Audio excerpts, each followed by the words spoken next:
Hi crafters, thank you so much for stopping by. So last month on Crafty Al's channel member live, we were giving a card that we were going to be inspired by to recreate. And here is the card that was chosen on that Zoom call that I was on. And so the thing that I'm inspired by, well, the colors are fine and stuff, and I'm going to try to stick with those colors. But what I really liked was the dragonfly on the card.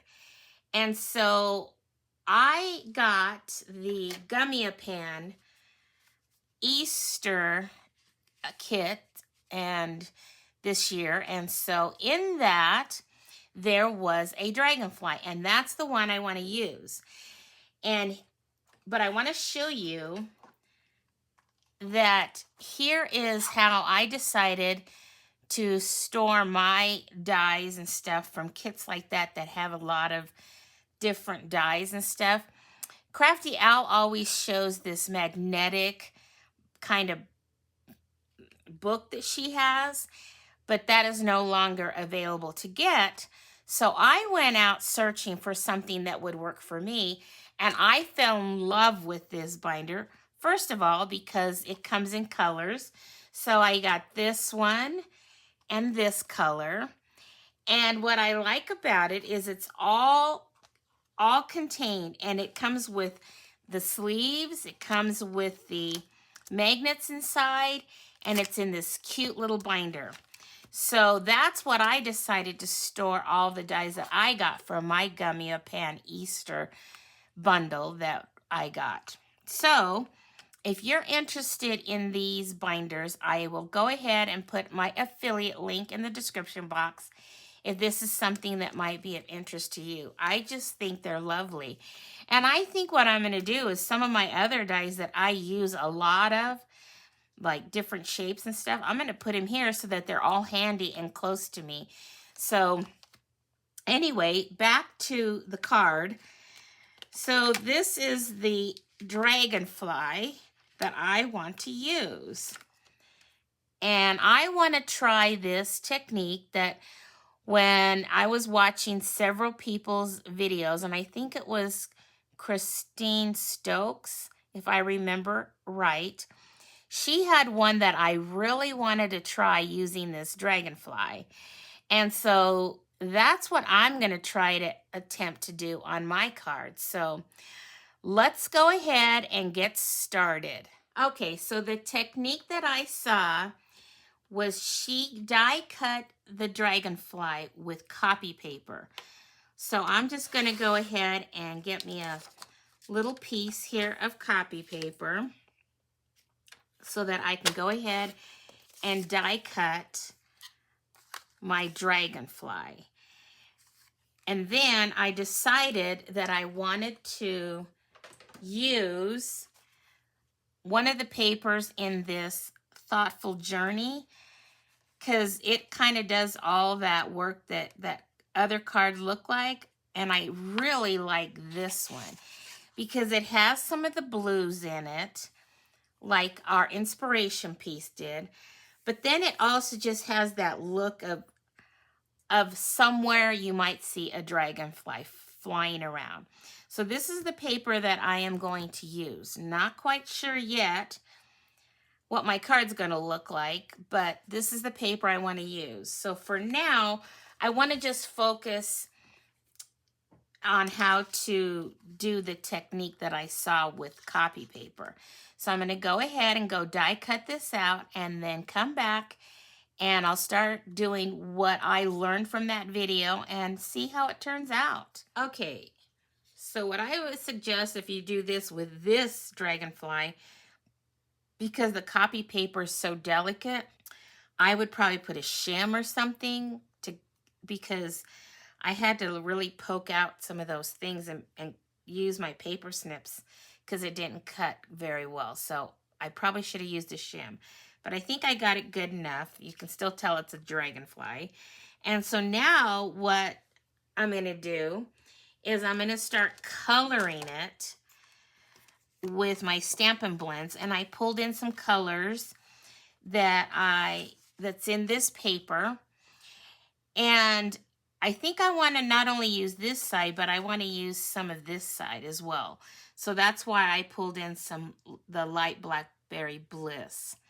So I'm going to be coloring with light Blackberry Bliss, light Misty Moonlight, light Lost Lagoon, and light Pretty Peacock.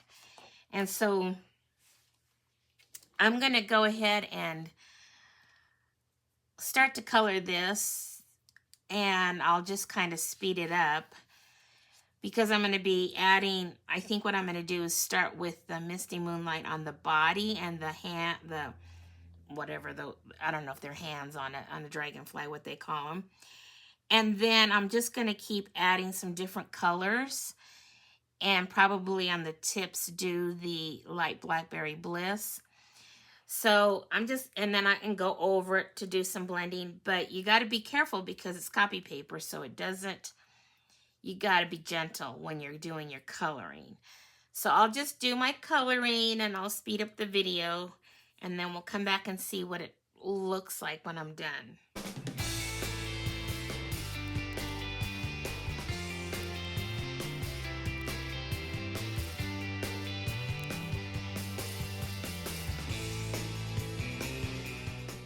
Okay, so there is kind of what I did. I don't know. I kind of think some of the, like on the ends there, I feel like it's just really like stark, like cut off. So I'm going to just maybe just kind of bring in some brush strokes from there so it doesn't look like it's just so, stark, like a stark line there is what I guess I'm trying to say. So maybe I like that. And I kind of I'm just wanting it to look like I'm just not, that it just kind of all flows together. I kind of like that though. So, and then if I want to go back in and darken up any areas, especially like the middle, you can do that. So just play around with it until you get it the way you like it. And maybe I'll even do some little brush strokes looking from the body in. That might be really cute too. But you got to be delicate because this copy paper is, not very thick. So that's not bad looking. So now this is going to be the tricky part. So the next thing she did was she took this whole thing and dipped it into her Versa ink, her VersaPad ink on both sides, and then dipped it in clear embossing powder on both sides and then embossed it. So let me go ahead and get my Versamark pad out and my clear embossing powder, and then we can see what this is going to look like. It really looks cool, but I don't know. I've not done it, so this is an experiment. So here we go. Let me get those tools and I'll come back and finish up this little dragonfly. Okay, so here it goes. Hopefully I don't tear this little guy up.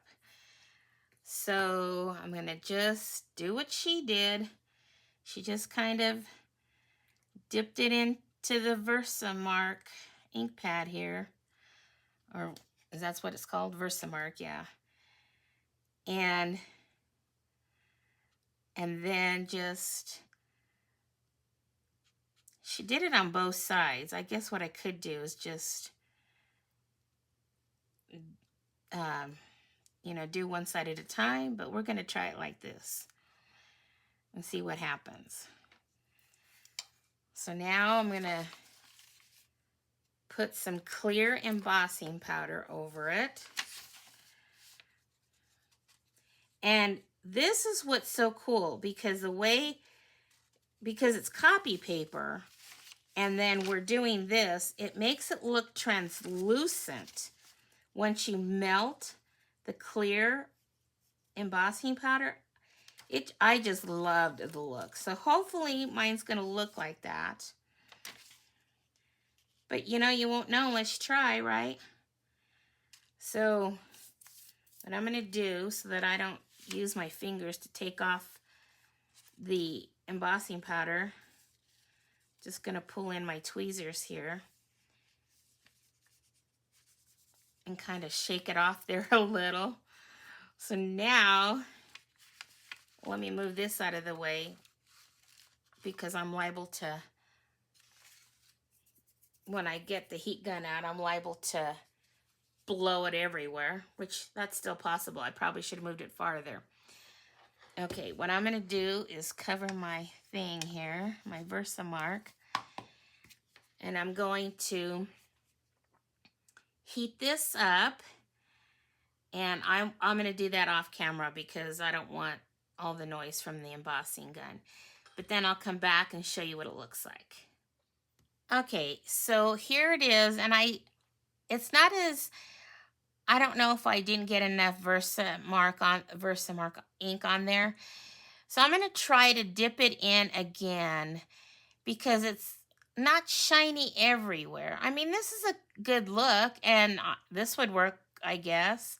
There's the front and back, but I kind of wanted it more shiny. So what I'm going to do is I'm going to do a second. I'm going to go ahead and ink it up again, put some more clear embossing powder, and heat it again, and then come back and show you if that got any better, or which way I like better. But we'll kind of look at this, because it's kind of shiny in some spots, but some spots it's dull, and I guess that's a cool look too.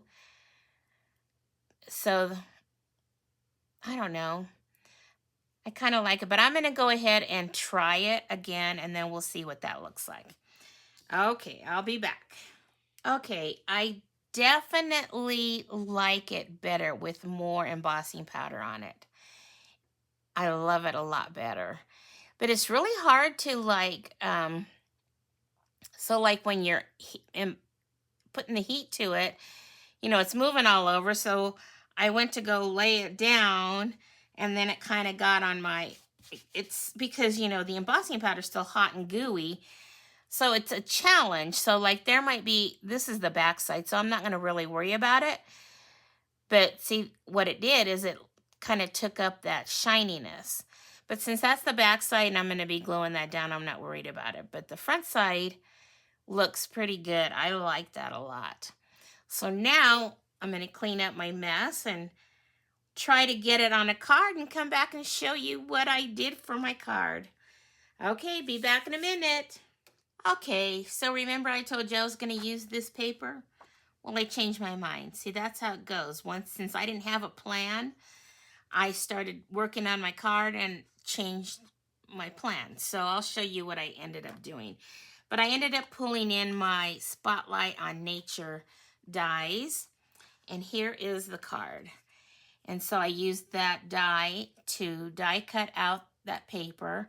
And then I glued my dragonfly on there and popped this up so you can kind of see that blackberry bliss that's behind there.